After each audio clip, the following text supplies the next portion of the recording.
Hi everybody. இன்றைக்கி நம்ம வீடியோவில் இன்கம் அண்ட் எக்ஸ்பெண்டிச்சர் அக்கௌண்ட் எப்படி ப்ரிப்பேர் பண்ணுறதுன்னு பார்க்க போகிறோம். போன வீடியோவில் நம்ம ரிசிப்ட்ஸ் அண்ட் பேமெண்ட்ஸ் அக்கௌண்ட் பார்த்தோம். இப்போ நம்ம இன்கம் அண்ட் எக்ஸ்பெண்டிச்சர் அக்கௌண்ட் பார்க்குறோம். So income and expenditure account சொல்லும்போது நம்ம பேசிக்காக தெரிஞ்சுக்க வேண்டியது என்ன அப்படின்னா, இது ஒரு நாமினல் அக்கௌண்ட். ஸோ நாமினல் அக்கௌண்ட்டில் நம்ம என்ன செய்வோம், debit all expenses losses, credit all incomes and gains. இதான் நம்மளுடைய கோல்டன் ரூல். ஸோ அதனால் இதில் பார்த்தீங்க அப்படின்னா இன்கம் அண்ட் எக்ஸ்பெண்டிச்சர் அக்கௌண்ட்டில் டெபிட் சைடில் எக்ஸ்பென்ஸும் கிரெடிட் சைடில் இன்கமும் வரும். ரிசிப்ட்ஸ் அண்ட் பேமெண்ட்ஸ் அக்கௌண்ட்டுக்கு அப்படியே ஆப்போசிட். இங்கே டெபிட்டில் ரிசிப்ட்ஸ் வருது, இங்கே டெபிட்டில் எக்ஸ்பெண்டிச்சர் வரும். இன்கம் அண்ட் எக்ஸ்பெண்டிச்சர் அக்கௌண்ட்டில் இங்கே பேமெண்ட்ஸ் கிரெடிட்டில் வருது, அங்கே உனக்கு இன்கம் வரும். இது ஃபஸ்ட் பாயிண்ட். செகண்ட் பாயிண்ட் என்ன அப்படின்னா, ரிசிப்ட்ஸ் அண்ட் பேமெண்ட்ஸ் அக்கௌண்ட்டுக்கும் இன்கம் அண்ட் எக்ஸ்பெண்டிச்சருக்கும் என்ன வித்தியாசம்னா, எல்லா வகையான ரிசிப்டையும் எல்லா வகையான பேமெண்ட்ஸையும் நம்ம ரெக்கார்ட் பண்ணுவோம். அதாவது capital receipts, revenue receipts, capital payments, revenue payments எல்லாமே. ஆனால் இன்கம் அண்ட் எக்ஸ்பெண்டிச்சர் அக்கௌண்ட்டுங்கிறது ஒரு ப்ராஃபிட் அண்ட் லாஸ் அக்கௌண்ட்டுக்கு பதிலாக தயாராகக்கூடிய அக்கௌண்ட்.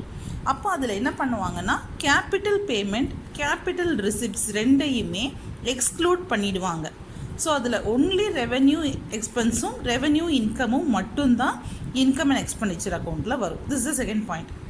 தேர்ட் பாயிண்ட் இஸ், இங்கே opening balance, cash in hand, cash in bank, அதே மாதிரி closing balance, cash in hand, cash at bank, இதை நம்ம எக்ஸ்க்ளூட் பண்ணிடணும். இது பேலன்ஸ் ஷீட்டுக்கு போயிடும். அதனால் உனக்கு இன்கம் அண்ட் எக்ஸ்பெண்டிச்சர் அக்கௌண்ட்டில் இது வராது. This is third point.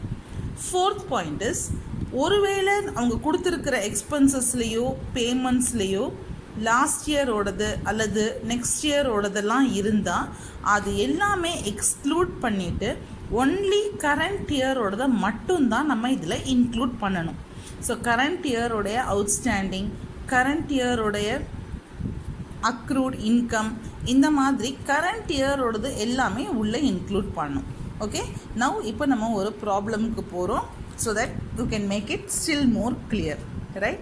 So the Calcutta Sports Club gives you the following receipts and payments account for the year ended 31/12/1988. So நமக்கு இங்கே என்ன கொடுக்கப்பட்டிருக்குன்னா, receipts and payments account கொடுத்துருக்காங்க.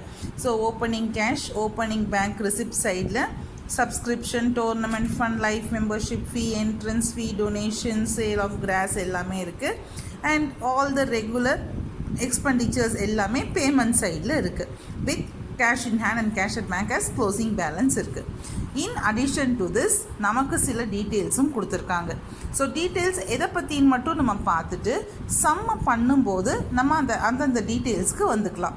So subscriptions, sports equipments, moving machine, office expenses, tournament receipts and expenses are to be separated from general income and expenses னு கொடுத்துருக்காங்க.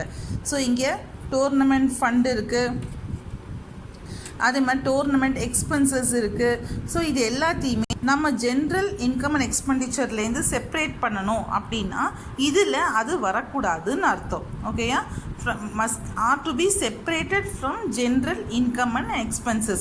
அப்போ general income and expenses-ஆக அதை consider பண்ணலைன்னா it is considered as capital income, capital expenses-னு அர்த்தம். அப்போ நமக்கு இங்கே இன்கமில் வராது, இன்கம் அண்ட் எக்ஸ்பெண்டிச்சரில் வரக்கூடாது.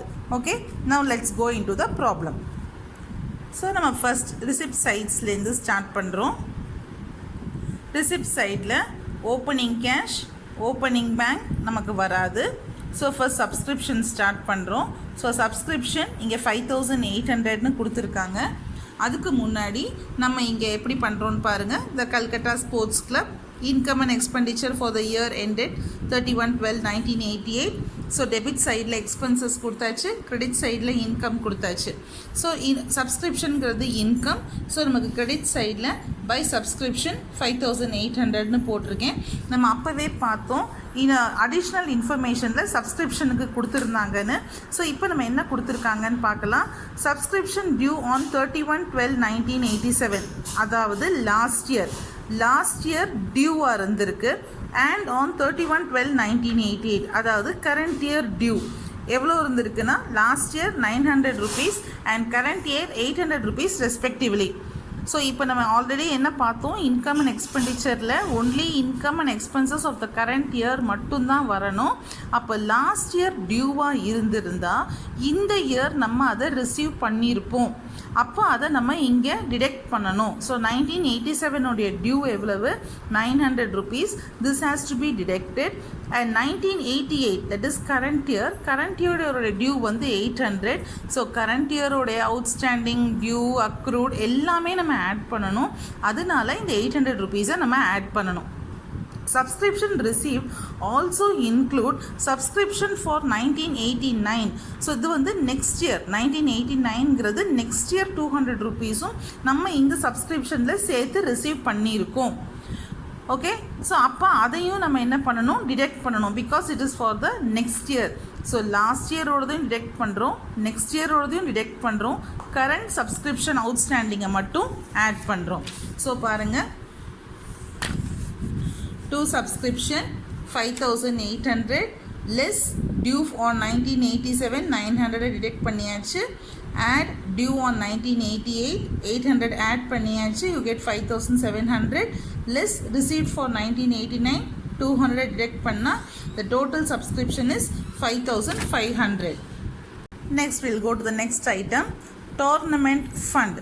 ஸோ இது வந்து it is a fund. So tournament fund அப்படிங்கிறப்போ it is not a regular income or regular expenses. இது இன்கம் அண்ட் எக்ஸ்பெண்டிச்சரில் வராது. It will be taken to the balance sheet. Next is life membership.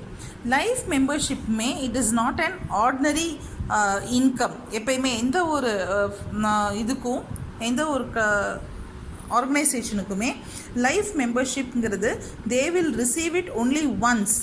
அது வந்து திருப்பி receive பண்ணக்கூடிய income கிடையாது. So அப்படிங்கிறனால இந்த life membership is also not and revenue receipt. It is treated as capital receipt. அப்போ இது இன்கம் எக்ஸ்பெண்டிச்சரில் வராது. Next is entrance fees. So entrance fees யார் உள்ளுக்குள்ளே அந்த கிளப்புக்குள்ளே வந்தாலும் they have to pay an entrance fees. Sports club, so whatever club it is, whoever comes inside they'll have to pay an entrance fees. So it is a revenue receipt. So நம்ம இங்கே entrance fees இங்கே நம்ம இதுக்கு கொண்டு வரோம் income and எக்ஸ்பெண்டிச்சரில். So by entrance fee 200 கொண்டு வந்தாச்சு இன்கமில். Next item is to sale of grass 100 rupees. So this is also a revenue receipt. அதனால பை சேல் ஆஃப் கிராஸ் ₹100 நம்ம இங்கே கொண்டு வந்தாச்சு. So all items on the receipt sides are over. Now இப்போ நம்ம பார்க்க போகிறது expenditure side, payment side. So இங்கே இருக்கிற பேமெண்ட் தான் நமக்கு இங்கே எக்ஸ்பெண்டிச்சரில் நம்ம எழுத போகிறோம். So first one is by ground man's fees. So இது வந்து this is a revenue expenditure. அதனால பை கிரவுண்ட் மேன்ஸ் ஃபீஸ் 1500 நம்ம எழுதிட்டோம். நெக்ஸ்ட் பாருங்கள், by moving machine. So moving machine is an asset. அது ஒரு மெஷின், அந்த லானில் இருக்கிற அந்த கிராஸ் எல்லாம் இது கட் பண்ணுற ஒரு மெஷின். ஸோ அது வந்து இங்கே வராது. It will go to the asset side. Next is by rent. So rent எப்பயுமே ரெவென்யூ எக்ஸ்பெண்டிச்சர் தான். So we have put it to the expenditure side by rent 500 rupees. Next is salary. So சேலரியும் it is and revenue expenses. So இங்கே கொண்டு வந்தாச்சு by salary. Next பாருங்கள், tournament expenses. So நம்ம already அங்கே இதில் பார்த்தோம் இல்லையா, நம்ம கீழே அந்த அட்ஜஸ்ட்மெண்ட்ஸில் tournament receipts and expenses are to be separated from general income and expenses. So it should not be considered as general income and expenses. So it means it is capitalized. So adu inge income and expenditure la varadu. But this is not a rule. In the sum la, in the problem la, tournament expenses are to be separated nu kuduthanaala we are not considering this as the capital expenses. But suppose if this is not given in the problem, appo you have to consider tournament expenses as an revenue expenditure, right? Next is office expenses. So there is an adjustment for office expenses. Office expenses include ₹300 for 1987 and 400 are still due for payment. So 1987 oda payment 300 rupees. It is obviously done in this year, so this 300 has to be deducted, and 400 are outstanding for the current year, and so we should add the outstanding for the current year payment. So நான் இங்கே என்ன பண்ணியிருக்கேன்னு பாருங்கள், to office expenses 1987 ஓட detect பண்ணியிருக்கேன் and 1988 ஓட add பண்ணியிருக்கேன். So you get 2500. Next one is by sports equipment purchased. இங்கே என்ன கொடுத்துருக்காங்கன்னா ஸ்போர்ட்ஸ் எக்யூப்மெண்ட் பர்ச்சேஸ் பண்ணது 1200 rupeesனு கொடுத்துருக்காங்க. பட் இங்கே பாருங்கள் என்ன அட்ஜஸ்ட்மெண்ட்ஸ் கொடுத்துருக்காங்க ஸ்போர்ட்ஸ் எக்யூப்மெண்ட்டுன்னு. Sports equipment and on hand on 31st December 1987 was 1100. அதாவது லாஸ்ட் இயரோடைய closing balance. This is treated as the current year's opening balance. Next is the value placed on the equipment on hand on 31st December 1988 was 1300. So this is the current year's closing balance. So you have current year's opening balance, you have current year's closing balance, and you have purchases for the current year. So அப்படினா நமக்கு என்ன பண்ணணும்னு we already know. So opening balance add purchases less closing balance. That is a formula always. So on hand first opening balance எடுத்தாச்சு, purchase add பண்ணியாச்சு, closing balance deduct பண்ணி I have got rupees 1000. So everything is over as per the sum, because closing cash and closing balance will not be considered in income and expenditure. This will be taken to the balance sheet. So as far as a problem is considered, நம்ம எல்லா ஐட்டம்ஸ்க்குமே நம்ம வந்து treatment கொடுத்தாச்சு. So இப்போ நம்ம அக்கௌண்ட்டை balance பண்ணுறோம். So அக்கௌண்ட்டை பேலன்ஸ் பண்ணும்போது இந்த சம்மில் பாருங்கள், எக்ஸ்பென்சஸ் இன்கம்மை விட அதிகமாக இருக்குது. So expense side is more, 9210 இருக்குது. So when expenses side is more than income, this is called as the balancing figure is called as deficit. So இதுதான் பேலன்சிங் ஃபிகர் 3410, இது deficit. Suppose if income side is more than the expense, அப்போ இங்கே இந்த balancing figure will be called as surplus, because income அதிகமாக இருக்குது எக்ஸ்பென்சஸை விட, அப்போ that is called as surplus. So இங்கே எக்ஸ்பென்சஸ் அதிகமாக இருக்கிறனால இன்கம்மை விட, so this is called as deficit. It is not enough, income is not enough to face the expenses, அப்போ it is deficit. ஓகேயா, இதுதான் ஒரு income and expenditure account உடைய pro forma. Hope you understand students.